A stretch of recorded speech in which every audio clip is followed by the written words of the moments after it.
Olá, seja muito bem-vindo a mais uma aula de ciências.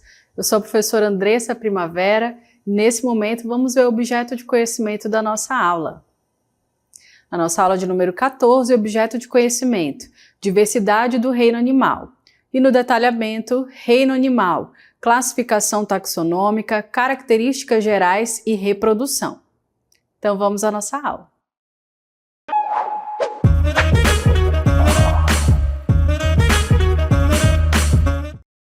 Muito bem, nessa aula a gente vai falar um pouquinho sobre os animais, mas a gente vai começar por uma categoria de animais que é chamado de invertebrados 1, certo?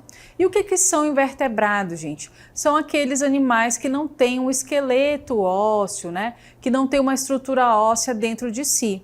E aí a gente vai começar falando sobre esses tipos de animais. E para começar, você já viu aqui essa imagem, né? Já viu em algum lugar? Eu tenho certeza que você já deve ter visto em locais assim como no Igarapé, por exemplo. E é bem provável que você tenha entrado no Igarapé com uma roupa assim mais clara, né? E saído de lá com a roupa encardida, por exemplo, ou até mesmo com irritação na pele, coceiras. Gente, o responsável por isso é esse ser vivo, que nem parece um ser vivo, mas é uma esponja ducícula, que aqui popularmente nós chamamos de cauchi. Você já ouviu falar sobre ele? Então o cauchi ele é um animal, embora não pareça, ele é um animal que é invertebrado, é um tipo de esponja, certo? E ele pertence aí ao grupo dos poríferos, que é o primeiro grupo que a gente vai estudar, conhecer um pouquinho melhor sobre ele. E a gente vai continuar falando um pouquinho ainda do cauchi, né? Ele produz ali algumas espículas, que são elementos microscópicos de sílica, e do corpo desses animais, né? Em períodos de seca dos rios, eles ficam expostos, assim como está na nossa imagem, e portanto eles ficam ressecados. Aí ao entrar na água, o contato com essas espículas é que causa coceira e irritação na pele. Então quando você vai em um local como esse, um igarapé, um lago, e você sai de lá com a pele irritada, possivelmente é pelo contato com as espículas desse animal que provocam essa irritação na pele. Bom, e aí a gente vai falando aí sobre esses poríferos para a gente entender que eles pertencem aí a uma classe, né, de invertebrados. Mas aí o cauchi, no caso, né, ele tem uma grande importância para a biodiversidade, pois ele é um sinalizador de alterações ambientais. Quer dizer, você só vai encontrar ele em locais onde não existe poluição, por exemplo. A gente não vai encontrar ele em locais onde a natureza não está preservada. Foi amplamente utilizado por indígenas tapajós na confecção de cerâmica tapajônica e também do muiraquitã, que é uma espécie de amuleto, tá? Dessa população também. Então, esse cauchi, né, ou essa esponja ducícula, ela foi utilizada para produzir, né, esses objetos aí que são da cultura tapajônica. Bom, a gente vê ainda, olha, que as esponjas, elas fazem parte do grupo dos poríferos, que são invertebrados, como a gente já citou. E os invertebrados, eles são animais que não possuem o esqueleto, não possuem crânio, tá? Então, por isso a gente diz que são invertebrados. Você observa aí na imagem, né, alguns exemplares, a gente não vai falar de todos eles nessa aula, mas alguns deles você vai conhecer. E como característica geral desse grupo, gente, eles são seres eucariontes, tá? Ou seja, apresentam aí células que são chamadas verdadeiras, porque no núcleo delas existe uma delimitação. Eles também são pluricelulares, quer dizer que eles são formados por mais de uma célula ou várias células. E eles são heterótrofos, quer dizer que a alimentação deles é baseada em outros organismos. Alguns deles vão se alimentar de vegetais, outros vão se alimentar de outros animais menores, né? Outros ainda podem até parasitar alguns animais como seres humanos. Nós também, né, acabamos ali sendo parasitados por alguns desses invertebrados e eles podem causar doenças. E eles ficam ali no nosso organismo para retirar dele o nutriente, tá bom? Então, interessante aí você já perceber essas informações acerca aí dos invertebrados. E para a gente avançar, esse grupo ele é representado por animais que possuem o corpo rico em poros. A gente está falando aí dos poríferos, por isso o nome, né? Poríferos vem de poros. E eles se alimentam por filtração. Eles são animais aquáticos, em maioria são marinhos, mas eles possuem representantes de água doce, tá? No caso aí do nosso cauxi, né? Mas não tem só nos rios e igarapés de água doce, a gente vai ter também poríferos no mar, tá? Eles são sésseis, ou seja, permanecem fixados em um substrato. Substrato é o local onde eles vão, né? Eles vão tirar aí o seu nutriente para se alimentar, tá? Então, para a gente entender melhor como que é a organização corporal desses animais, né? A gente vai ver aí uma imagem que ilustra bem isso. Então, observem aí que nessa imagem a gente tem o exemplar, né, de um porífero, tá? Uma esponja aí, essa daqui é uma esponja marinha, né, que tem essa aparência, certo? Aqui a gente percebe a presença de poros por todo o corpo dele, tá? Ele vai apresentar poros e ele vai ter aí o ósculo, que é essa estrutura, tá? Que vai dar acesso aí à cavidade interna dele, que é chamada de átrio. Então, esse animal, ele possui uma cavidade aqui dentro, tá? Por onde vai entrar aqui a água, certo? Então, ele vive na água, né? Seja no rio, seja no mar. A água vai passando aqui por dentro dele e vai entrando por esses poros. E a partir desses poros é que ele vai fazer uma filtração para tirar ali daquela água o seu nutriente, a sua alimentação, tá bom? E aqui do lado a gente observa que existem algumas células que formam esse organismo. Você está percebendo aí, né, como se fosse um corte nesse animal e a gente consegue enxergar aí por dentro, tá? Bom, a gente vai ver aí que existem os coanócitos, que são células muito importantes aí. São células que possuem um flagelo, tá? Para que haja essa movimentação. E aí esses flagelos, eles se movimentam e trazem para dentro desse organismo aquelas partículas da qual ele vai se alimentar. E aí a digestão dele, gente, vai ser uma digestão intracelular. Ele não tem estômago, ele não tem boca, ele não tem dentes para mastigar o seu alimento. Então a digestão é feita ali dentro da própria célula. Outro tipo de células que nós temos são os pinacócitos, que vão revestir aí a parte externa desse animal. A gente vai ter as espículas, que são essas estruturas aí formadas por sílica ou por calcário, que vão proteger aí o esqueleto dele, né? Na verdade ele não tem um esqueleto ósseo, mas ele vai ter essas espículas, tá? Que é chamada aí de endoesqueleto, e quando elas se soltam, né, que podem aí causar algum tipo de alergia na pele. Temos ainda os porócitos, que são células tubulares com a região interna oca. Essas células formam os poros que controlam aí a entrada de água. E temos ainda os amebócitos, que são capazes de se diferenciar de outros tipos celulares, né? E eles vão aí distribuir os alimentos digeridos para outras células. Então você conheceu mais aí um pouquinho sobre a estrutura, a anatomia interna desse animal, né? Você percebeu aí que ele é formado realmente por várias células, como a gente acabou de ver. Ele é um ser pluricelular, né? Vai tirar aí o seu alimento da água, ou seja, do local onde ele vive. Ele não vai sair andando, né, de lugar, ele não vai trocar de lugar, ele vai permanecer fixo ali em uma determinada região dentro da água. E a gente vai ver como é que acontece a reprodução desses animais. Bom, as esponjas, elas podem se reproduzir de duas formas. Primeiro, a forma assexuada, que pode ser por gemulação ou brotamento, e sexuadamente. Então, ele pode se reproduzir de duas formas, tá, gente? Ele pode se reproduzir assexuadamente quando a esponja ela gera um broto, e esse broto depois ele vai se destacar aqui do corpo do animal e vai gerar um outro indivíduo. Mas ele também pode se reproduzir de outra forma. Ele vai soltar ali, né, algumas partículas, essa esponja vai ficar desagregada e depois ela vai se reconstituir. Já na reprodução sexuada, a gente vai ter aí a presença de um espermatozoide e também de um óvulo. E aí essas duas células vão se encontrar e gerar um terceiro indivíduo, tá? Então ele pode se reproduzir dessas duas maneiras.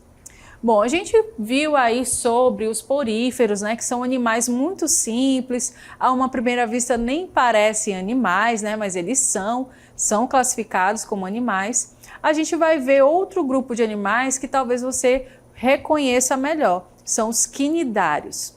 Os quinidários, eles vivem no ambiente aquático e possuem duas formas corporais, os pólipos e as medusas. Os pólipos são, em sua grande maioria, sésseis, ou seja, eles ficam ali fixos, enquanto as medusas são livres e natantes. Os quinidários possuem uma cavidade gastrovascular que tem uma única abertura, a qual funciona como ânus e boca, semelhantemente ao grupo anterior, tá? Que só tinha uma cavidade para a entrada de alimentos, né? Então, essa cavidade vai funcionar aí tanto como ânus quanto boca. A gente está vendo aí na imagem, né, uma medusa, tá? Um animal ali também conhecido como água-viva.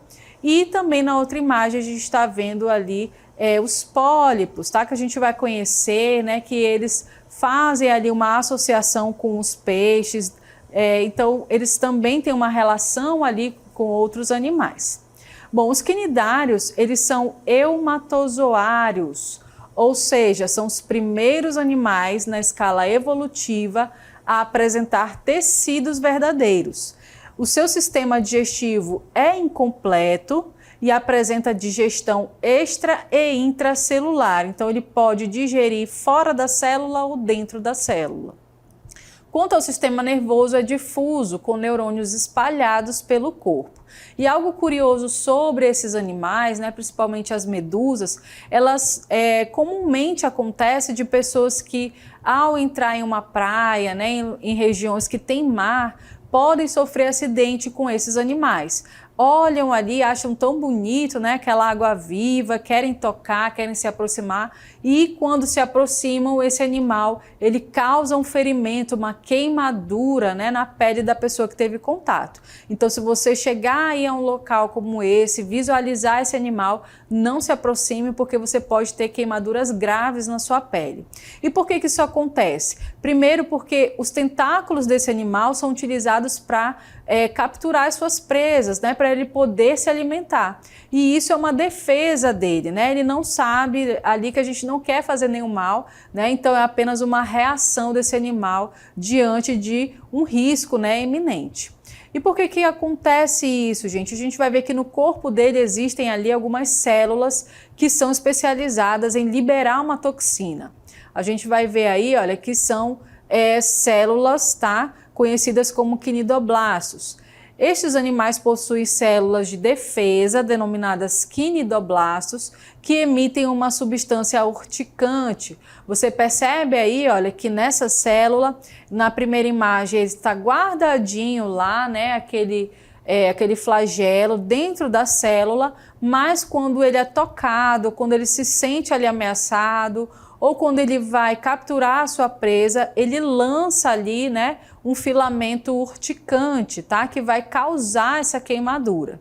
E essa característica, ela é um mecanismo, né, como a gente já citou aí, ela é um mecanismo de captura de outros animais para sua alimentação, mas eventualmente os seres humanos podem ter contato com esse quinidário, né, como as águas-vivas, ou até mesmo caravelas portuguesas, e sofrerem ferimentos por conta desse contato.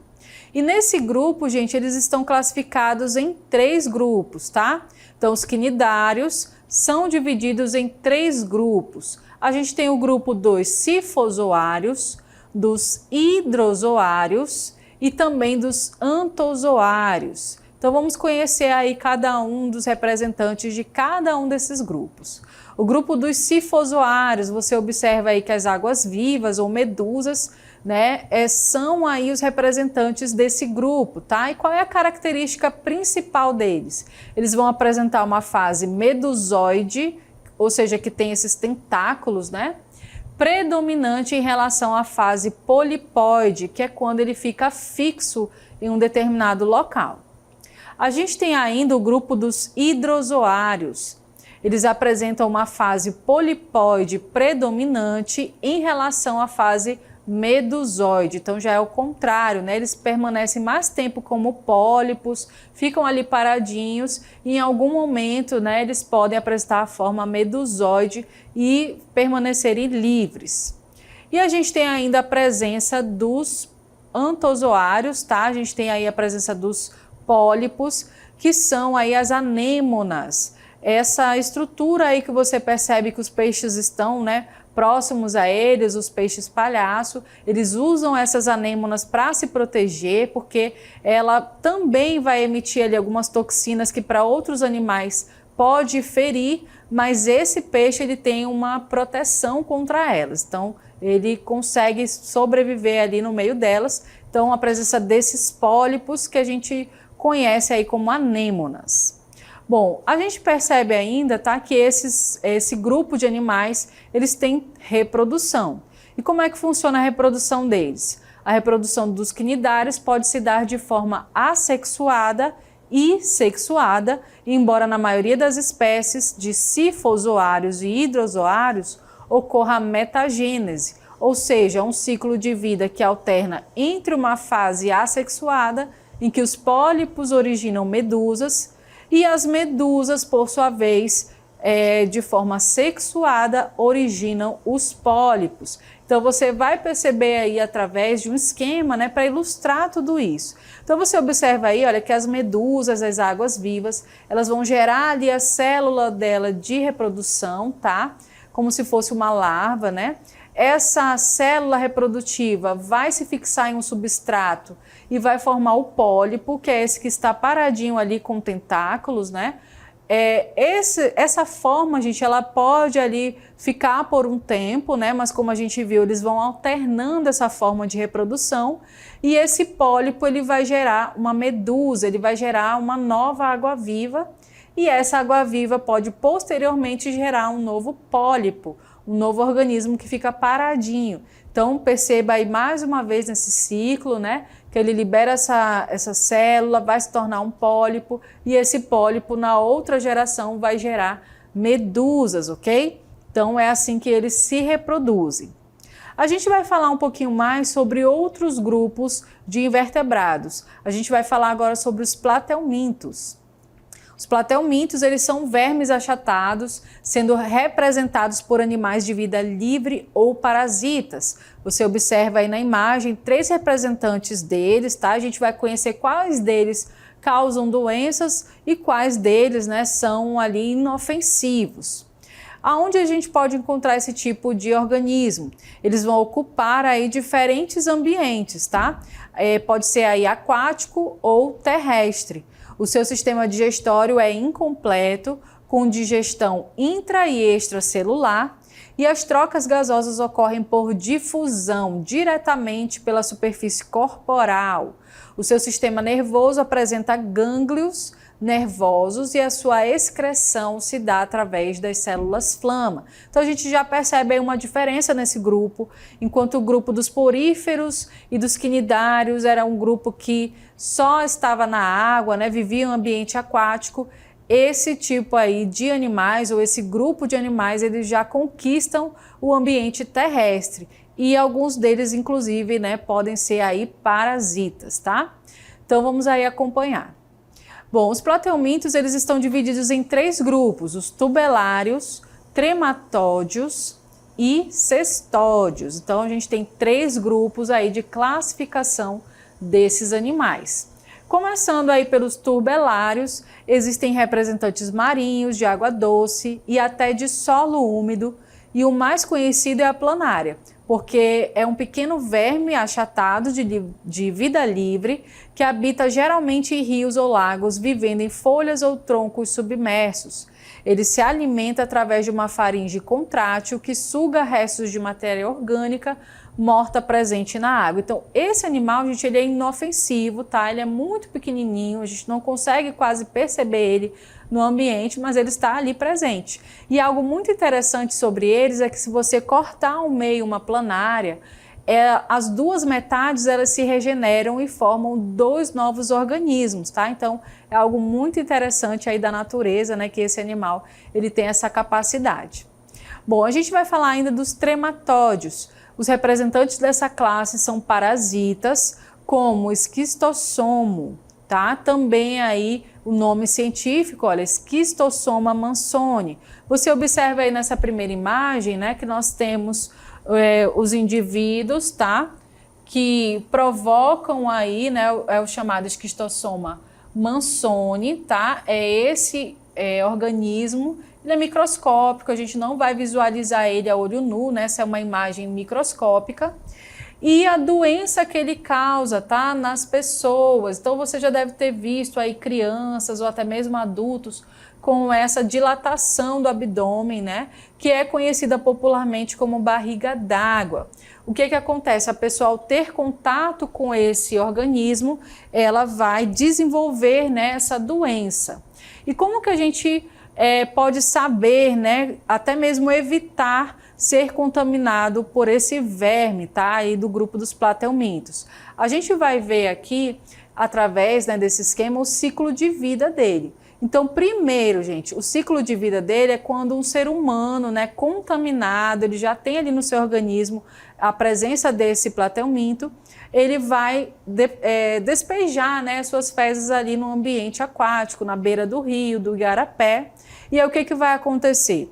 Dentro dessas fezes contaminadas, né, vai existir ali a presença de uma célula que estava ali, né, dormente ou latente, digamos assim. Quando ela entra em contato com a água, tá, esses vermes eles nascem e entram em caramujos, que são outros organismos bastante comum aí, né, dessa região onde tem água, no igarapé, no rio, etc. E aí esse caramujo ele vai levar, né, transportar essas larvas com ele.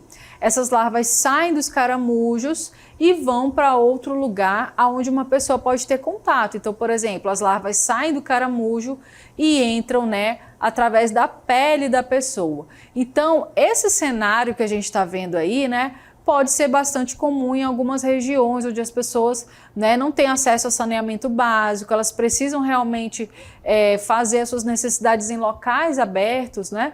E o que acontece é que contaminam aquele ambiente e a pessoa que está andando ali descalça, né, não está ali segura, não tem um calçado, tem contato com aquela água contaminada e acaba, né, se contaminando com esse organismo, ela vai então desenvolver a doença. E quais são os sintomas dessa doença? É a dor de cabeça, é a falta de apetite, endurecimento e aumento do volume do fígado e da barriga, cólicas e náuseas, também diarreia e febre. Então, se você tem esses sintomas e suspeita, né, que de repente possa ser aí a doença causada pelo Esquistossoma mansoni, né, também chamada de barriga d'água, aí você pode procurar, né, um posto de saúde, um médico para verificar, fazer exames para perceber, né, se não é essa doença, tá?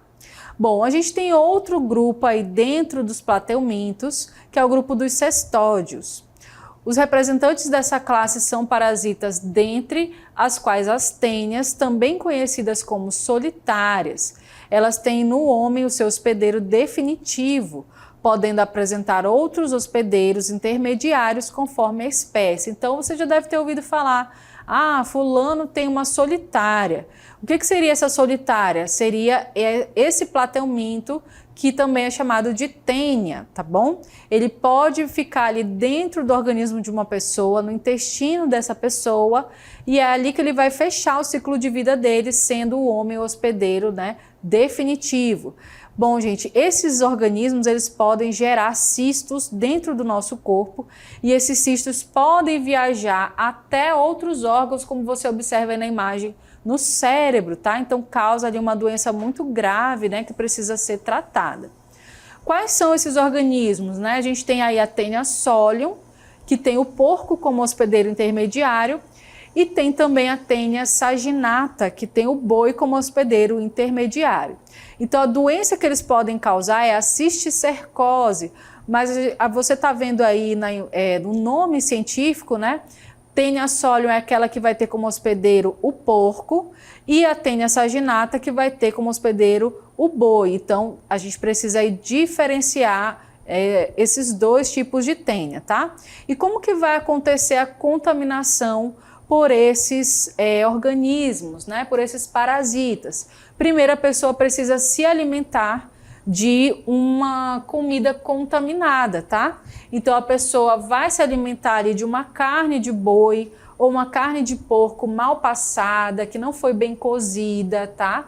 E aí o que vai acontecer? Dentro dessa carne podem estar os ovos, que também são chamadas proglótides, né? Podem estar dentro da carne desse animal. Bom, quando a pessoa ela vai eliminar suas fezes, que podem também estar ali presentes na água, né, ou no solo, esses animais que pastam, né, como as vacas, eles são infectados pela Taenia saginata e os porcos podem então serem contaminados pela Taenia solium ao consumir água ou comida contaminadas. E aí esses ovos, gente, eles vão parar dentro do músculo do animal e quando a pessoa ingere essa carne mal cozida, né, que não matou esses micro-organismos e também porque o animal estava contaminado, né, a pessoa vai ser infectada. Quando chega no intestino do ser humano, a Taenia saginata ou a Taenia solium vai se fixar dentro desse intestino e ela vai gerar, pessoal, essas proglótides, tá? Que são aí como se fosse uma cauda, né, bem extensa, pode chegar até mesmo a medir metros dentro do organismo de uma pessoa. Então, por isso a gente precisa ter cuidado, né, com o consumo de carnes, de boi e de porco, se você não sabe a procedência deles, se você não tem certeza que eles foram bem manipulados, bem cozidos, né, então é um risco aí para a saúde. Outros organismos dentro desse grupo, né, que a gente está falando, são as tênias, mas a gente tem um outro grupo que são os nemateumintos, tá? E aí a gente tem as características gerais deles, que são animais de corpo cilíndrico, afilado nas extremidades, muitas espécies são de vida livre e ocupam ambientes aquáticos e terrestres. Outros são parasitas de plantas e de animais, inclusive os seres humanos, como por exemplo as lombrigas e oxiurus. Então aí você percebe a imagem das lombrigas, né? Muito comum a gente ver em crianças, claro, aquelas que não passaram ali por um médico, não tiveram acompanhamento, né? Acabaram se contaminando com comidas contaminadas, tá? Então as lombrigas elas podem ser parasitas de seres humanos. Existem algumas doenças que são causadas por esses parasitas nematóides, dentre eles destacam-se a ascaridíase, que é causada aí pela lombriga, né, famosa lombriga, a ancilostomíase e a filariose. Bom, a gente vai ver como é que funciona aí o ciclo de vida da ascaridíase.